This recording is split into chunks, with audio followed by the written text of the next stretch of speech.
Haleluya. Ngicela sisamile kanjalo bazalwane sifunde incwadi kaZakhariya chapter 4. Sizofunda from verse 1.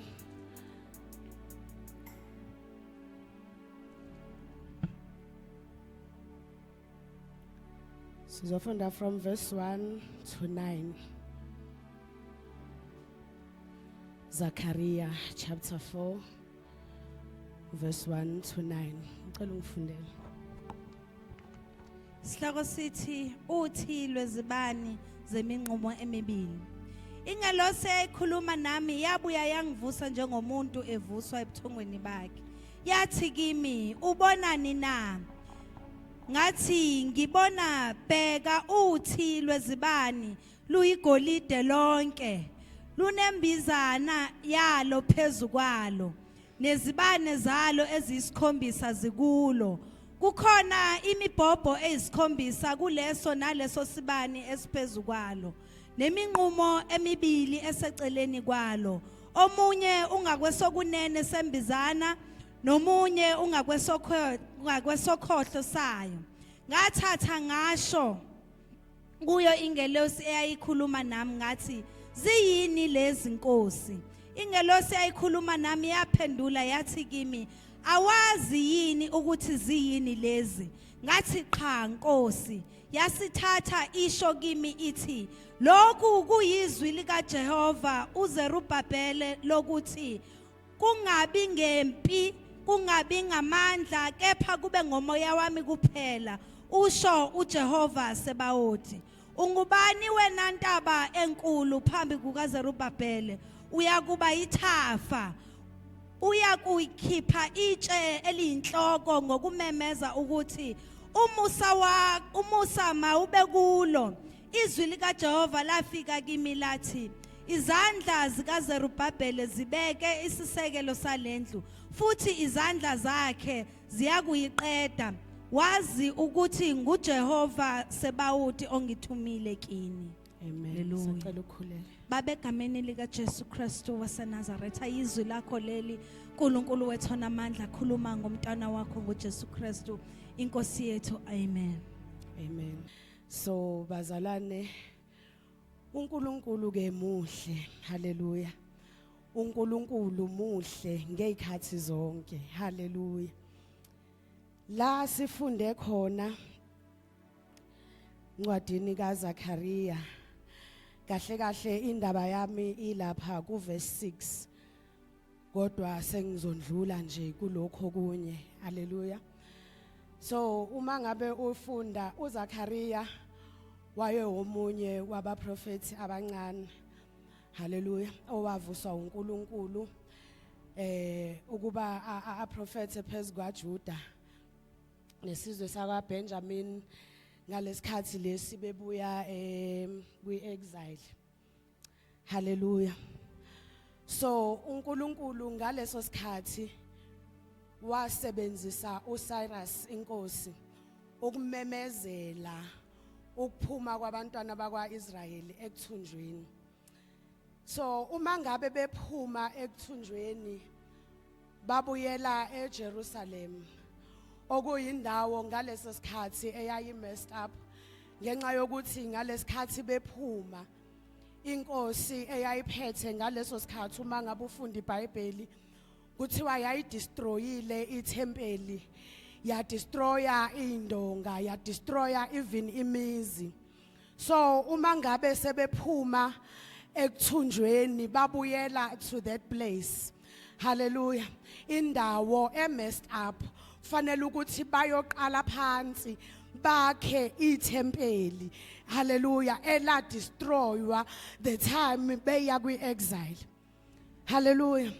So lithi iBhayibheli mhlazane bezophuma ekuthunjweni, thiwa inkosi iyamemezela ukuthi yilowo naloyo ophumayo akaye kumakhelwane wakhe, ayocela okanye yisiliva okanye igolide okanye imfuyo kodwa noma ngabe yini abazohamba nayo ngenxa yokuthi sebeyaphuma ekuthunjweni kusho ukuthini lokho kusho ukuthi mangabe ungena esimeni noma ungena ekuthunjweni mangabe usuphuma kufanele ukuthi kube nento oyiphethe ukukhombisa ukuthi mina ngibuya ekuthunjweni akumelanga uphume ekuthunjweni and have nothing to show. So ithi inkosi abahambe bayocela igolide bayocela isiliva bayocela imfuyo ngoba manje sebekhululekile ngoba manje sekunqotshiwe kufanele mabafika eJerusalem babe nento yokukhombisa ukuthi nisibona sibuya kuthunjweni nabo ubufakazi ngoba uma ngabe uphuma ekuthunjweni nabantu bazokubuza kodwa akufanele ukuthi kubonakale ukuthi lona lo uphuma eBhabhele lona uphuma ekuthunjweni lapho abake bamoka khona bake bathi akuhlabelele phela ihubo lakho laseSiyoni bazwakala bethi siyohlabelela kanjani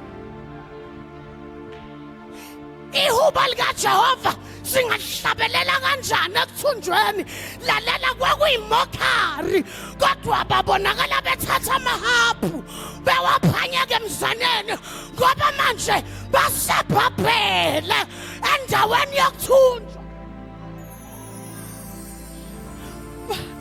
usho njalo phalayo uthi ngasemfuleni yaseBhabhele sahlala khona sakhala uthi amahabhu ethu sasingakwazi ukuthi sihlabelele kodwa indawo esikuyo yayisinyaniswa isihlabelelo hayi ukuthi asikho sikhona isihlabelelo kodwa inkinga iBhabhele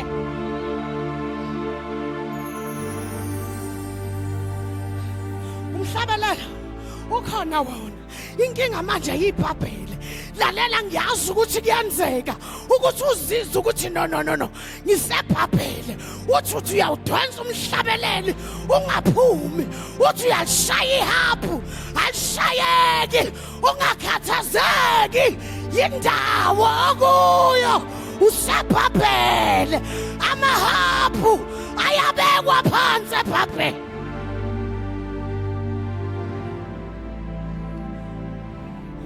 mele kubonakala ukuthi hayi uphume eBhabhele lo phuma eBhabhele lona kwathi wahlabelela phela hlabelela angithi siyakwazi wena ukuthi uyahlabelela angithi siyakwazi wena ukuthi izinto mazonakala uyathandaza angithi siyakwazi wena ukuthi mawungena esimeni sizwe ngawe usuthi asikhuleke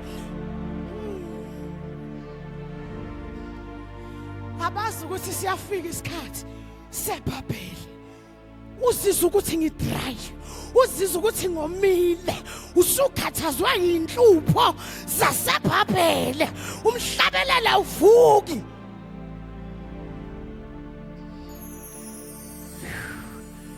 ithi inkosi hambani niyocela nibe na something enizophuma nayo ngoba kufanele ukuthi kubonakala ukuthi benisekuthunjweni haleluya haleluya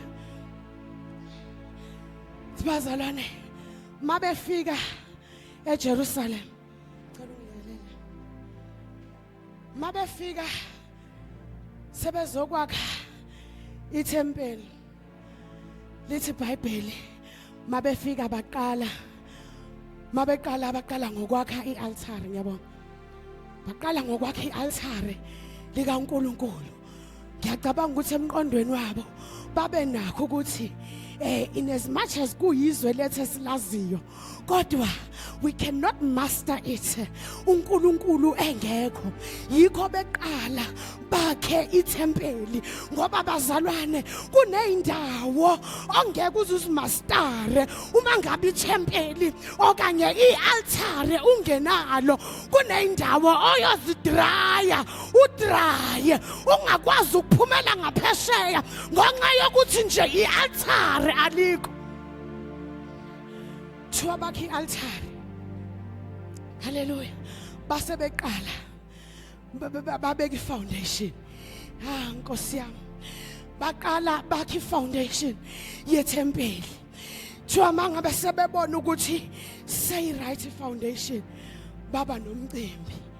Kwathiwa manje sekuya celebrate ukuthi ifoundation yethempeli nansi sesiyayibona.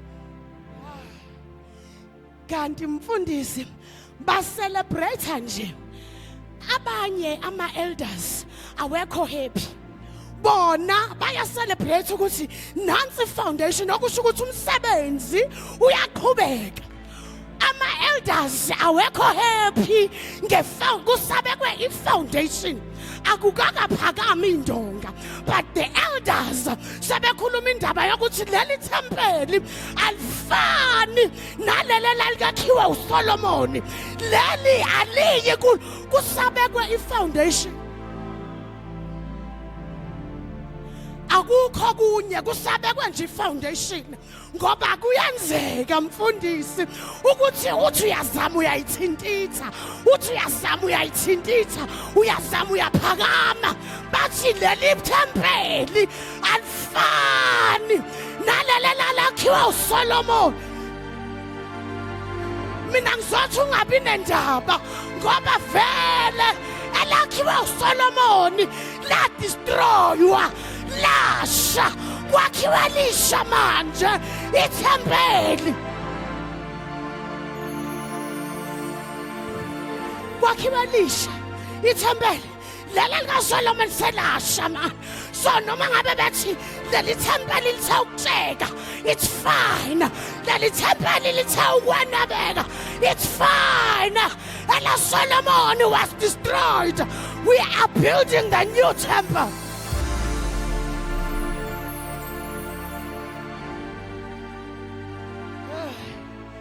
Hallelujah. Abekho happy. Kuyakhiwa nje. Bona babamba ikhokasi ukuthi lele linjena ngalesi sikhathi kwaqalwa wabeka ukuthi mind you akasisekho kwaSolomon. Ngaleso sikhathi kukhona abanye abavuso uNkulunkulu ngoba kuyenzeka ukuthi kube nabantu phakathi endlini kaNkulunkulu abazodisturb nje ukusebenza kaNkulunkulu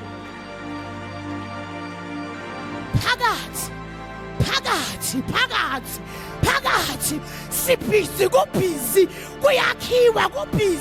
kuyakhiwa babona isitini kuthiwa lesi sitshekile ukona ukuthi ayesitinini asiqondise lesi sitini sitshekile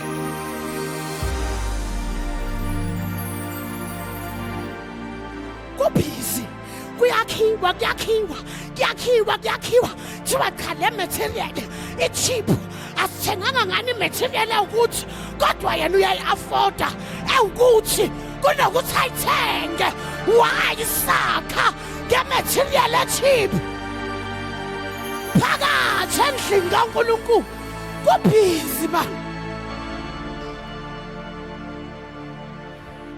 kuyakhiwa haleluya lithi iBhayibheli kusenjalo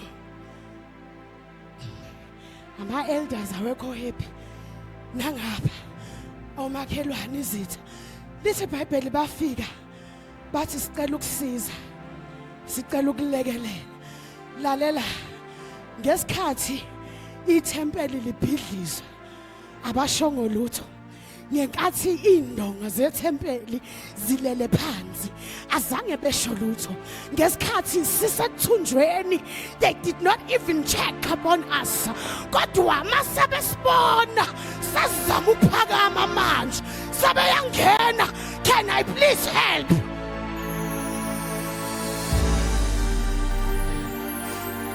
reason why usubabona besondela bethi sicela ukusiza, it is because babecabanga ukuthi wena uzofela eBhabhele.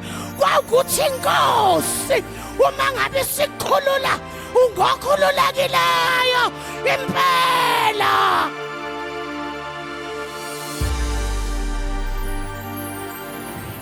Can we please help? Bebengekho abashanga ngisho ucingo ukukubuza nje ukuthi unjani, just to call back. Kodwa mabebona ikhanda lakho liqala lithi liyaphakama. Can we help?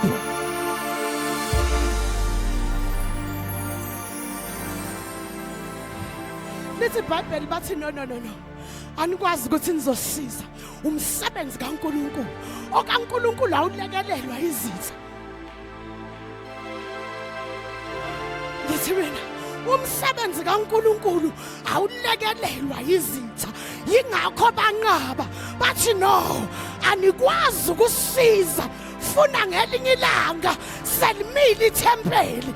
Nithi niyasibona le structure yimina, niyalibona le fastera yimina. Ngakho no, you cannot help.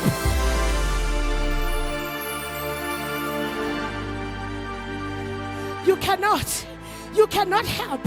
Ngoba lithi iBhayibheli thina sumsebenzi wezandla zikaThixo. Lithi siyizimvu zedlelo lakhe. Ngakho umalusi olungileyo uyazazi izimvu zakhe, uyazi ukuthi fanele nisele nini, uyazi fanele aqhube nini. No, you cannot help.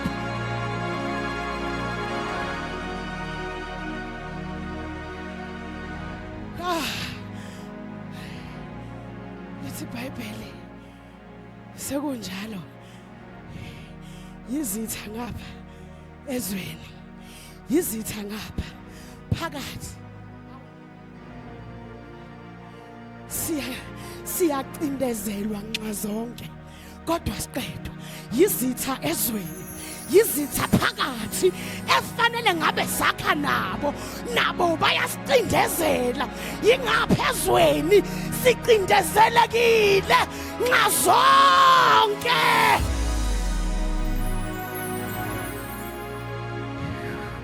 Yikweletu ngapha, yibhondi ngapha, ingane ngapha, isenkonzweni ngapha, isemsebenzini ngapha, siyacindezelwa. Yebo siyakha, kodwa manje amandla ayaphela ngenxa yencindezelo. Konke kukithi.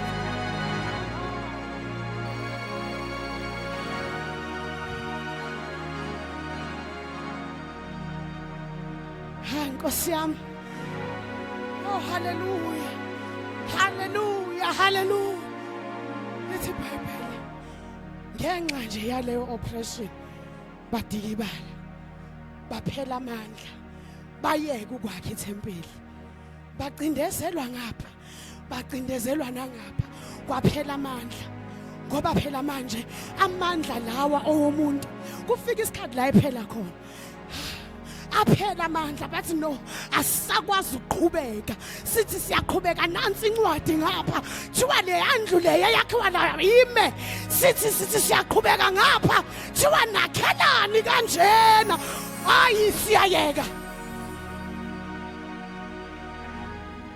Lithi iBhayibheli bakhathala abazalwa, badikibala. They got discouraged. Nakho sekufika imessage from uNkulunkulu. Uthi uNkulunkulu, not by might. Njengamanje senginibukile naqala nakhi foundation and nashaya izandla ngokuthi nibona nje foundation. You did not know ukuthi emva kwe foundation kuza ini. Kodwa I knew ngenxa yokuthi benakha ngamandla enu, yingakho nidikibalile. Kodwa manje uthi manje, let it not be by might. Ukuthi ukuthi anginandaba nenamba yabantu abakhona, anginandaba ngamandla, kodwa my spirit is about to take over.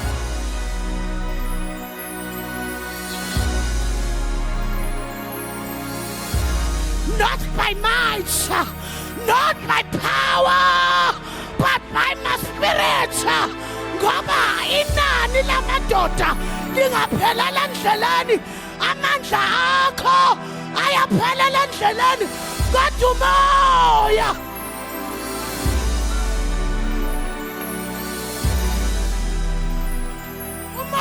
umoya kaNkulunkulu.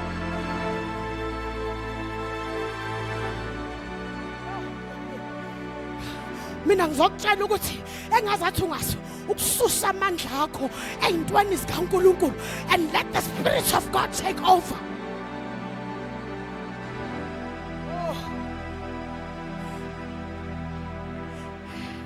Ususe nje kancane ikhwephe uthi ukuqhelisa and let the Spirit of God uthi uNkulunkulu ubuyini wena Ntaba. Phambi kukaZerubhabheli lalela kusho umprofethi amazwi aqhamuka kuNkulunkulu ubuyini, because it is not by might, it is not by power, kodwa manje my spirit.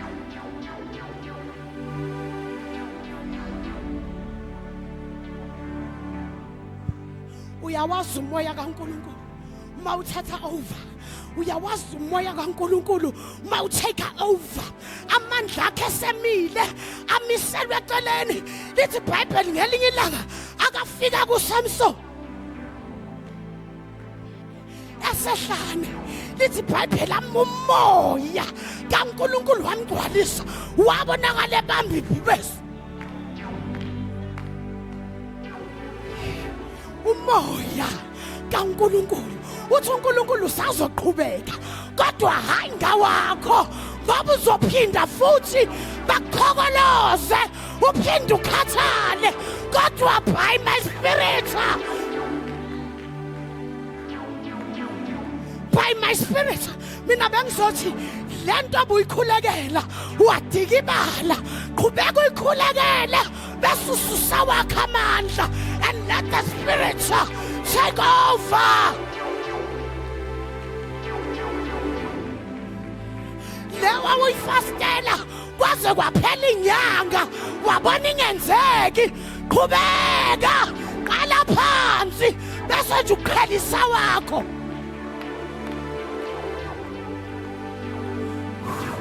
Uqhelise nje awakho amandla. Lithi iBhayibheli banqaba umfundisi ukuthi bancedwe yizitha.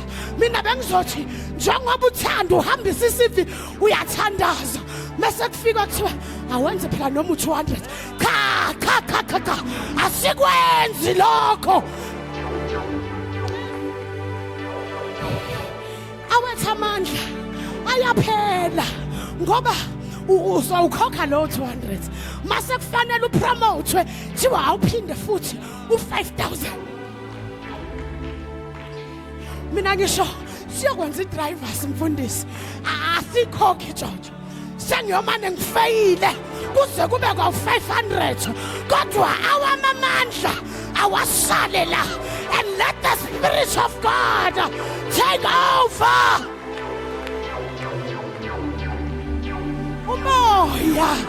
Umoya kaNkulunkulu.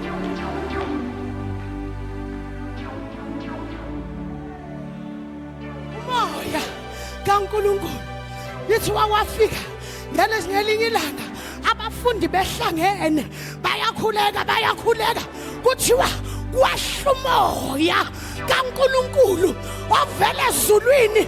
Abanye baqala abaprofeta, abanye baqala bakhuluma ngelimi ezintsha. Lithi umoya wabaphumisela, umoya kaNkulunkulu.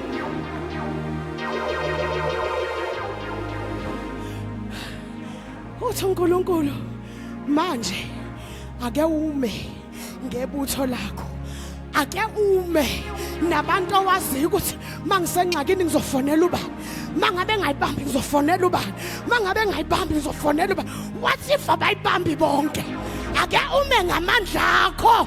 What if imali yakho iya-exhausta, kodwa ake uthembe umoya manje.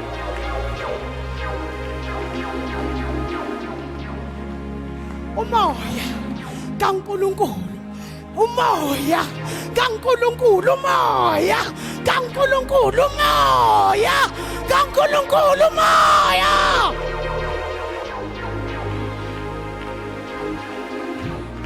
Uyazi why uthi uNkulunkulu but by my spirit into yenza ukuthi nina nikhathale ukuthi manje anikho lapha emoyeni.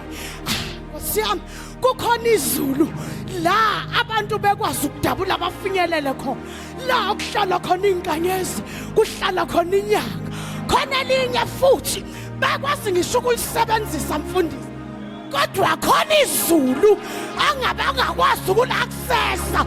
Manje mayathi by my spirit akusho ukuthi umoya udabula lelo zulu, udabula linye. Umoya kaNkulunkulu, umoya kaNkulunkulu, umoya kaNkulunkulu, umoya kaNkulunkulu. Sengiyaqeda bengizosho njalo nje ukuthi yabona amandla akho awuthi kwasusa. Omunye ubhizi ubeka imali, ingane imali yesikoleni kwangena ukuthi uyolanda kuyo leyo mali. Angithi manje kusahamba amandla, kanti once wadedela umoya kaNkulunkulu uyothi ungenalo ngisho isenti. Hayibo,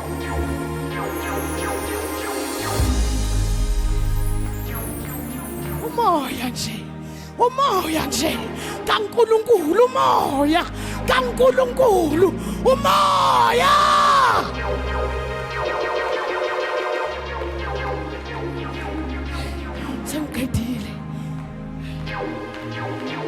Praise the name of Jesus. Asime sonke ngezinyawo.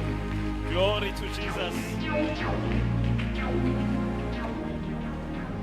Praise the Lord. Thank you, Jesus. Ukhona inothi inkosi ngizamile ngawo amandla ngahluleka.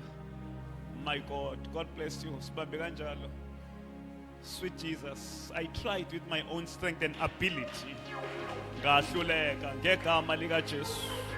Lithi iBhayibheli awazini awuzwanga na uNkulunkulu ngunaphakade udalile imikhawulo yomhlaba akaphela amandla insizwa ziyakhathala yiphela amandla nabasha banokuwa kodwa bamthembayo uJehova bayathola amandla amasha bayakhuphuka ngamaphiko njengeinkosi bandize bangakhathali. Eternal and highly exalted God, Father, we enter your presence by the precious blood of Jesus. Namba abantwana bakho nanti ifa lakho nanti ingcebo yakho nanku umsebenzi wesandla zakho. Father, they are before your holy throne ngegama lika Jesu Kristu ophilayo. Baba ngikhulekela amandla amasha. Amandla bazogijima ngawo kusukela manje bangakhathali. Father, I trust your word. Ngithemba izwi lakho. Elwile kule ndawo uthi lizobambisisa ukuphila kwabo moya engcwele lizobasebenza lihambe nabo imihla yabo yokuphila ngegama lika Jesu Kristu ophilayo. Baba yiba nabe ma families abo ube nabe emsebenzini yabo ngegama lika Jesu Kristu ophilayo. Somebody shout amen. Shall I one more time? God bless you.